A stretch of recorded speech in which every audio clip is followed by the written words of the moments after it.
Hi, everyone. It's Glenn Rawson, and may I share just a simple single story with you. 1864 was a critical year for the Latter-day Saint natives living in the Hawaiian Islands. Walter Murray Gibson had been there for years and had wrought havoc throughout the Saints. And so President Brigham Young was frustrated and almost ready to give up on the islands and the natives.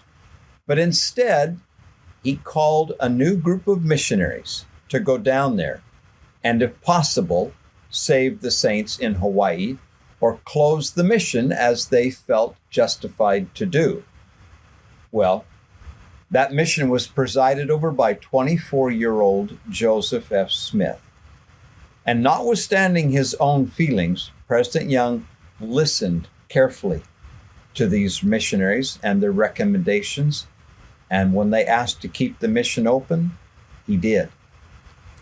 Well, when the missionaries got there, a small number of the saints were rebaptized as a token of their commitment, and slowly the missionaries began to rebuild. Among the things they were trying to do was find a suitable place for the gathering. And then it happened. William Clough, one of those missionaries, gave the following account. He visited the village of Laie on the northeast shore of Oahu. This is his account. Quote, "On the island of Oahu and near the seashore lived a white man by the name of Doherty. He did not belong to the church, but was friendly to the saints, and the elders frequently shared his hospitality. Between his house and the sea beach was a piece of ground where grew a very dense thicket of a large shrub of a peculiar growth. Through this were paths made by the people and their domestic animals. Into this thicket, when the elders were there, they had the habit of daily retiring to pray." And then Clough says, "One day when I was walking along one of these paths, I saw President Young approach me. Said he, 'This is the place to gather the native saints to.'" End of quote. Clough continued, "He seemed to fully comprehend the surroundings and in that easy, familiar way so characteristic of him, indicated the advantages afforded for a settlement.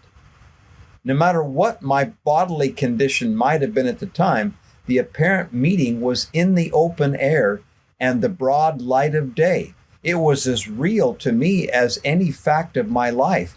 I saw the facilities of the place as he represented them, and ever afterwards that appeared to me the best place on the islands for the gathering of the saints."